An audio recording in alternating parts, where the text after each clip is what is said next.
selama ini saya makan haram biarpun sikit.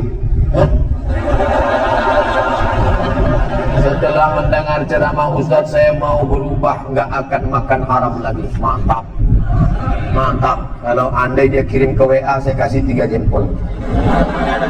Apakah masih ada efeknya nanti kepada anak-anak saya, Pak Ustadz? Illa man taba, siapa yang taubat, wa amana, beriman, wa amila amalan salihah, beramal soleh. Taubat, beriman, beramal soleh. Ulaika yubaddilullahu sayyi'atihim hasanat. Diganti Allah yang buruk-buruk dulu menjadi yang baik-baik. Mudah-mudahan kita termasuk yang itu, insyaallah. Saudaraku, yang kau sudah azam taubat, diganti Allah yang buruk-buruk dulu menjadi yang baik. Malam ini kau ambil wudu, kau sholat tahajud, kau menangis bersimpuh, bertasbih, astagfirullahaladzim, astagfirullah, astagfirullahaladzim. Kenapa bang menangis bang? Itulah tak kau kasih juga aku nikah lagi. Sangka minta ampun mau berdosa. Itu juga yang mau. Saya Hadi dari Papua Barat. Jauh. Tepatnya di Raja Ampat. Saya mau bertanya Ustaz, bagaimana cara bertaubat dengan fulus? Oh fulus. Dua pula dikasihnya F sangka. Rukun taubat pertama, an-nadamu fil qalbi, menyesal dalam hati, menyesal.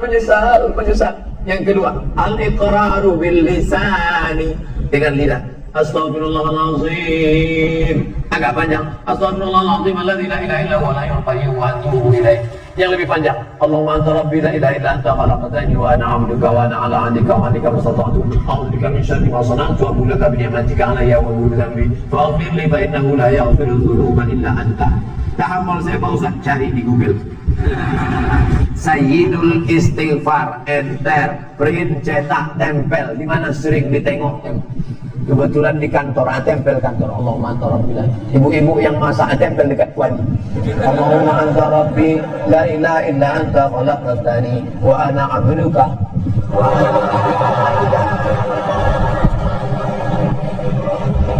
Al-iqrar bil lisan, an-nadam bil qalbi, menyesal dalam hati. Al-iqrar bil lisan dinyatakan dengan lidah. Al-itmaru alla ya'uda ilaihi abadan, bertekad kuat tidak akan balik kepada perbuatan ini. Istighfar. Ayolah bro, kita ke karaoke malam ini. Tidak. Aku kalau sudah kukatakan taubat kepada Allah, sekalipun ke karaoke ini tidak, sekali tidak. Kami yang bayar. Ayolah.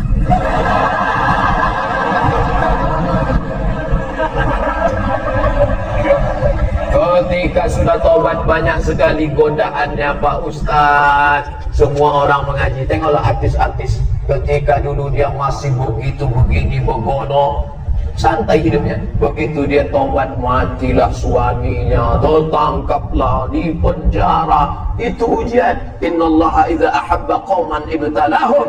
Kalau Allah cinta kepada seseorang, maka diujinya iman itu.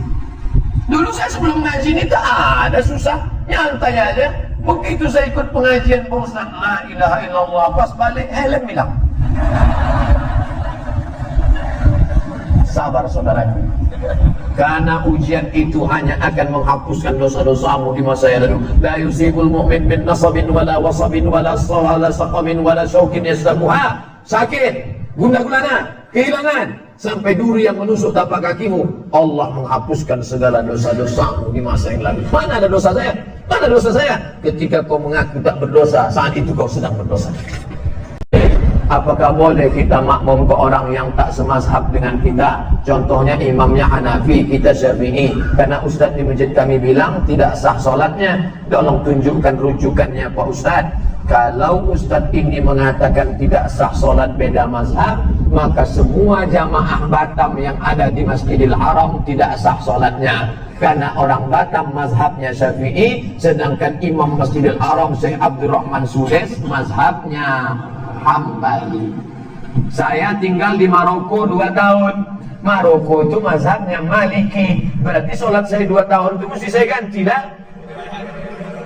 Maka buka buku 37 masalah populer dalam masalah mazhab, sholat beda mazhab, maka sholatnya sah. Imam Syafi'i bermakmum kepada mazhab Hanafi ketika beliau berada di Irak.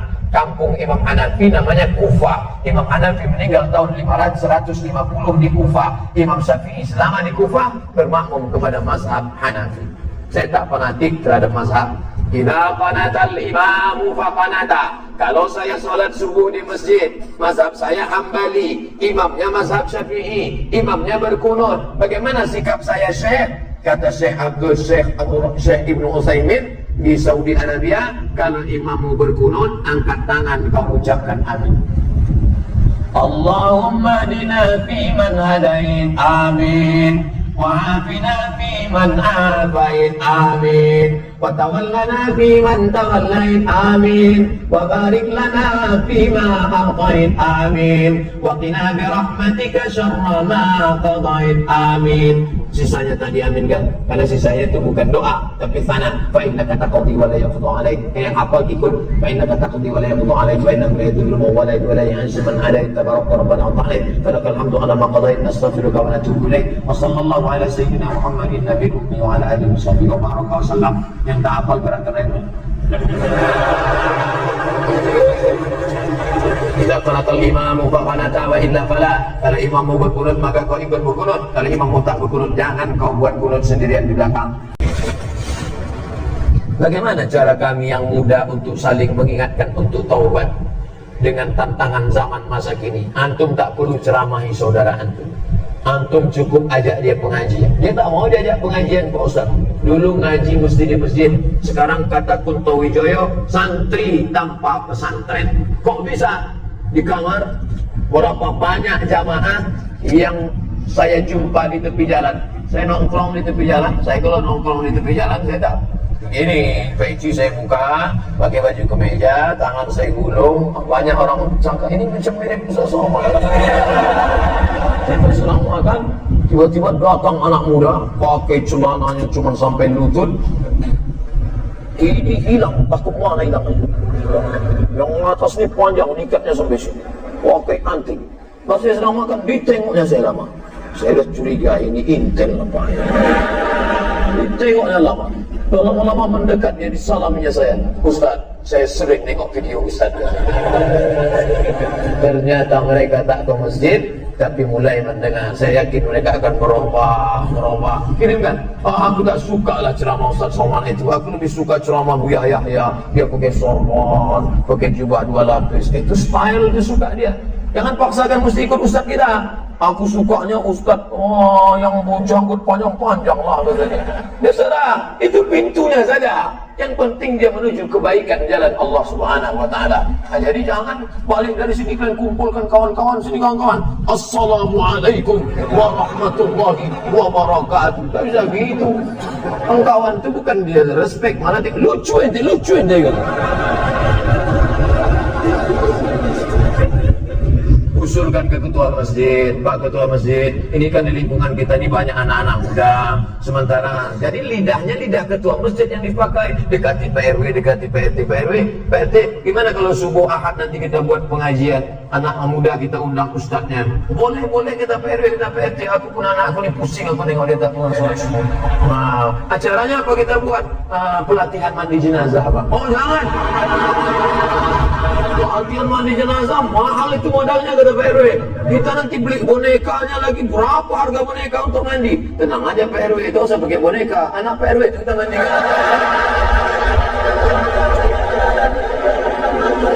Apa boleh seorang suami menikah lagi tanpa sepengetahuan istri pertama? Poligami diam-diam. Apa hukumnya dalam Islam dan bagaimana pandangan Islam? Dua saya jelaskan. Pertama pandangan negara, yang kedua pandangan agama. Menurut pandangan agama Islam, sah nikah kalau cukup rukun dan syarat. Ada mahar, ada ijab, ada qabul, ada wadi, ada 2 orang saksi. Aku nikahkan engkau dengan anakku dengan mahar seperangkat alat sholat dan sebentuk cincin emas tunai. Sah. Tak ada syarat izin istri pertama menurut hukum fikih. Tapi menurut hukum Republik Indonesia, tidak sah nikah kecuali izin istri pertama. Maka siapa yang mau poligami, mintalah istri membuat surat pernyataan ditandatangani matre 6.000. Saya bertanda tangan di bawah ini, dengan ini tidak ada keterpaksaan bahwa saya ridho dan setuju bahwa suami saya menikah sekali lagi. Setelah itu dibawalah kertas tadi ke pengadilan. Nanti pengadilan akan memanggil istri, memanggil suami. Lalu ditanyanya, hai ibu istri pertama, ya benarkah ini surat tanda tangan ibu? Betul Pak Hakim. Apakah selama ini tidak ada masalah dalam rumah tangga ibu? Tak ada Pak Hakim. Jadi intinya ibu setuju, ya setuju. Cepatlah pukulkan palu itu. Bisa jangan ke meja, itu kepala suami saya ini. Kata Pak Hakim, dengan ini sah. Maka dengan ini sah. Lalu dengan modal secari kertas tadi, maka menikahlah dia. Kalau tidak, maka istri pertama bisa menuntut ke pengadilan. Nah, itu dia. Di Batam saya tak tahu di mana kantor. Kalau di Pekanbaru nanti saya tunjukkan kantor. Apakah nikah muda itu salah? Nikah muda bagus. Saya menyesal nikah udah tua. Kalau tahulah saya nikah muda itu baik, begitu habis sunat nikah langsung. Untuk menghindari zina, Pak Ustaz, disuruh nikah tapi belum siap. Saya baru pulang dari Mesir seminggu yang lalu. Hari Rabu saya pulang. Waktu terakhir berjumpa dengan adik-adik, saya katakan, kalian kalau ada anak lajang yang sedang kuliah, kebetulan ada perempuan yang juga dikirim belanja dari orang tuanya, cocok kalian, bagus kalian menikah. Tapi dengan syarat perjanjian yang ketat. Adinda, aku belum bisa cari makan, aku kiriman orang tuaku, kau pula dikirim orang tuamu. Bagaimana kalau kita merger aja?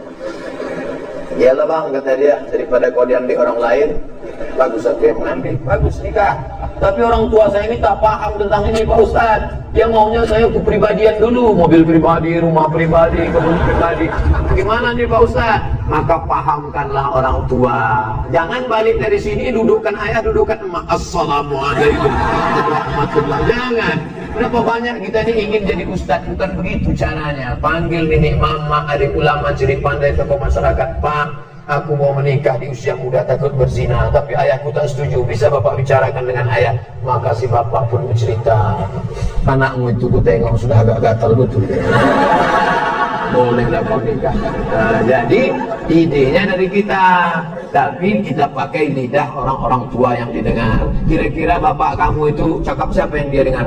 Ayah saya ini pegawai Pemprov Pak. Kalau atasan dia ngomong, insya Allah cari atasan dia ngomong. Ayah saya ini ngefan betul sama Ustadz Fulan Pak. Panggil Ustadz itu, suruh Ustadz. Ada imam di masjid Jabal Arafah namanya Ustadz Haruna Hasim. Ayah saya jamaahnya Pak. Panggil Ustadz Haruna. Ustadz, tolong ngomongkan gini, kata Ustadz Haruna. Bagus betul kalau anak bapak itu nikah. Iyalah saya setuju lah kalau begitu. Makan dan minum sambil duduk, tapi saya pernah disuruh minum sambil berdiri waktu minum air zam-zam Pak Ustaz. Pas minum air zam-zam berdiri. Mana? Ada dalilnya tak Pak Ustaz? Ra'ana Rasulullah sallallahu alaihi wasallam yashrabu zam-zam qa'iman. Nabi sallallahu alaihi wasallam minum air zam-zam berdiri. Nah, kata Ustaz Samad minum duduk. Kenapa Nabi Muhammad minum berdiri? Kenapa minum air ini mesti duduk? Karena waktu duduk saringannya telentang, ketika berdiri saringannya telungkup. Minum air zam-zam berdiri tak perlu pakai saringan, karena air zam-zam air yang tersuci di dunia. 2-0 orang yang mengejek Nabi SAW. Ini Nabi ini pelintat-pelintat nih. Suruhnya orang minum duduk, dia sendiri minum berdiri. Kau yang mengejek Nabi Muhammad, nampak jahilmu 2 kali lipat. Kenapa minum berdiri? Nabi minum berdiri karena air zam-zam tak perlu disaring, air yang paling suci di dunia. Waktu saya pergi ceramah ke Kuala Lumpur, ada bapak-bapak punya air penyaring dari Jepang. Jepang, made in Japan. Made in China tak laku sama dia. Lalu kemudian datanglah orang Jepang tadi, kata si bapak tadi, hebat air yang disaring pakai ini. Oh hebat Pak. Tunggu sebentar ya. Dia masuk ke kamar, dibawanya air zam-zam. Tolong bandingkan sama ini. Loh kok lebih bersih ini? Ini dari Mekah ya kata dia. Ya tahu juga rupanya dia. Walaupun dia tak bersunat, tahu dia mana air. Lihat hebatnya. Gimana cara menghadapi suami yang susah bangun untuk sholat subuh Pak Ustadz? Idealnya, ini yang bertanya nih pasti perempuan. Idealnya bapak tuh yang membangunkan ibu. Diambilnya air, memercikkan air ke wajah ibu untuk ngajak tahajud. Bangun! Itu kalau nikahnya udah 20 tahun. Tapi kalau yang baru pengantin baru kemarin, wake up my honey, wake up my darling. Mestinya begitu. Tapi nasib ibu apa boleh buat, jangan ibu mengutuk nasib. Bagaimana Pak Ustaz? Dalam hadis pun dikatakan sebaliknya, si istri pun boleh memercikkan air. Cuma hati-hati, takutnya dia preman tengik ditembak. Oleh sebab itu bang, abang sholat lah bang, aku tak mau sekamar sama babi hutan bang. Bayanglah bang, sekarang umur ini cepat matinya bang. Karena ada lagunya tuh bang, orang kaya mati, orang miskin mati, orang mati, abang pun akan mati. Sembayang lah bang, insya Allah sembayang. Dia tengoklah tuh bang, ada orang batuk mati, minum kopi mati. Masa ada orang minum kopi mati? Ya kopi Mirna kemudian mati dia bang. Saya ingin mendaftar haji seizin suami saya. Apakah boleh saya berangkat haji tanpa suami atau tanpa mahram Pak Ustaz? Pendapat Imam An-Nawawi dari kalangan mazhab Syafi'i, kalau keberangkatan itu untuk haji dan ada aman perjalanan, maka boleh tanpa mahram. Aman, suami izin, aman perjalanannya. Ada ketua kloter, ada tim pembimbing ibadah, ada dokter, 3 orang yang dibiayai oleh negara, lalu kemudian pula ada security, aman, maka boleh berangkat. Bukan kata Abdul Somad, jangan salahkan Abdul Somad. Saya ngutip-ngutip aja nih. Kalau mau marah-marah sama imam-imam, jangan sama saya. Mohon jelaskan tentang pajak 2,5%. Mana ada pajak 2,5%? 15% pajak. Pajak pendapatan, itu zakat. Apakah boleh dikumpulkan dulu selama setahun, setelah itu baru didistribusikan di kampung halaman? Maka zakat itu siapa yang kena zakat? Yang berpenghasilan 85 gram. Ingat, 85, 85, 85, 85, 85. Jangan keluar dari sini jadi 58. Dalam perjalanan hidup ibu bapak tahun 85, apa yang paling berkesan? Ingat itu, 85 gram emas. Kalau penghasilanku sebanyak itu, maka aku sudah kena zakat. 85 gram sekarang harga emas 500.000, maka 85 kali 500 sama dengan 42.500.000. Dibagi 12 bulan. 42.500.000 bagi 12 sama dengan 3.600.000. Bayang hitung 3.600.000, 4 juta. Siapa yang berhasilan 4 juta, keluarkan zakat 2,5%, 25.000, 25.000, 25.000, 25.000. Yang punya zakat, yang punya duit 4 juta, zakatnya 100.000. Pak Ustaz, saya keluarkan 100.000 tiap bulan atau total 1.200.000? Bagus tiap bulan. Kan sama aja 1.200.000. Jumlahnya sama, setannya beda. Kalau 100.000 ringan, tapi kalau sudah 1.200.000, alladzi waswisu fi sudur. Mau kemana bro? Mau bayar zakat. Berapa? 1.200.000. HP Android 1.300.000. Tengok, kalau jin yang menggoda kita, bisa kita bacakan ayat kursi. Ini kawan sekantor kita. Kita bacakan sama dia, hafal pula dia dari kita. Maka kalau kita bacakan Allah la ta'budu suratu. Kenapa kau bacakan aku? Aku mau bayar zakat, kau goda-goda juga. Tulis besar-besar nih, jangan menggoda saya karena saya rentan tergoda. Seandainya uang pajak pendapatan 2,5% boleh dikumpul, apakah bisa penggunaannya dialihkan untuk membeli kurban? Ini orang terlalu cerdas. Sekali dayung 2-3 pulau terlambat. Hanya zakat saja untuk zakat. Adapun untuk kurban, kau berkurbanlah saudaraku. Berkurban itu hukumnya wajib menurut mazhab Hanafi. Alhamdulillah. Menurut mazhab Maliki, Hambali, Syafi'i, sunat muakkad. Saya Syafi'i. Kurbanlah. Wasalli bi rabbika wanhar. 2,5 juta. Ingat, duit yang kau simpan tak mau keluar, akan keluar juga dengan caranya sendiri. Meletuplah bang, datanglah sakit. Saya bukan nakut-nakuti. Peganglah. silakan, akan keluar dengan caranya sendiri. Ingat, tengok, waspada. Saya ingin mengakikahkan anak saya, tapi saya belum diakikahkan. Mana yang lebih utama? Mengakikahkan anak saya? Karena biaya tak cukup, Pak Ustaz. Akikah saya itu tanggung jawab ayah saya. Akikah anak saya itu tanggung jawab saya. Ketika saya punya duit 2,5 juta, saya lunasi tanggung jawab ayah saya atau tanggung jawab saya?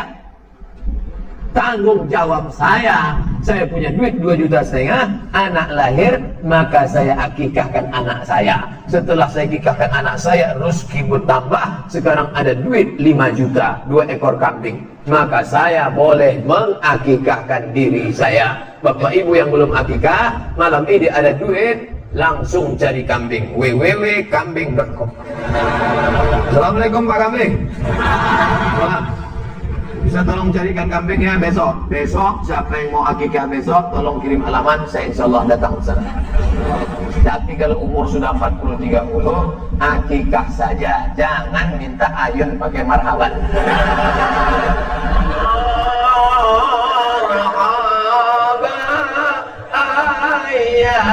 Ayyanun. Sangka yang diayun cucu. Banyak atuknya itu dulu. Apa hukumnya mengakikahkan anak yang sudah meninggal dunia? Kalau anak itu sudah ditiupkan roh, umur berapa ditiupkan roh? 40 hari, air 40 hari, darah 40 hari, daging 120 hari, gugur dia 5 bulan, atau setelah lahir 2-3 hari, mau diakikahkan orang tuanya, hukumnya mubah. Kalau 7 hari sunnah, tak bisa 7 hari 14, tak hari ke-14 21 tak bisa, tak usah tengok tanggal lagi. Uwais Al-Qarni, dalam hidup kumpul berjamaah pasti banyak perbedaan pendapat. Bagaimana menyikapi orang yang suka menjudge orang lain sebagai ahli bid'ah? Tolong berikan penjelasannya. Kalau bisa berikan rujukan dalilnya.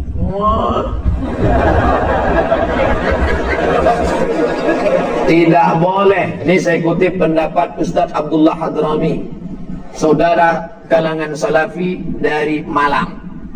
Apa kata Ustaz Abdullah Hadrami? Murid langsung Syekh Ibn Utsaimin, 4 tahun mulazamah dengan Syekh Utsaimin di Makkah, di Saudi Arabia. Jangan menuduh saudaramu pelaku bid'ah kalau perbuatan itu tidak disepakati ulama bahwa dia bid'ah. Ketika kau katakan, hei pelaku bid'ah, maka bid'ah sama dengan hei dolalah, dolalah sama dengan hei penghuni neraka. Hati-hati. Selama masih ada dalilnya, tak boleh kau katakan itu perbuatan bid'ah. Tapi kalau sepakat ulama bahwa itu bid'ah, maka kau mesti menegakkan bendera kebenaran. Bid'ah, batil, haram. Tapi selama dia tidak bid'ah, ada dalilnya. Dalil dari jauh, dalil dari dekat, dalil am, dalil khas, tak boleh kau katakan bid'ah. Apakah jodoh juga harus wajib kita selipkan di doa?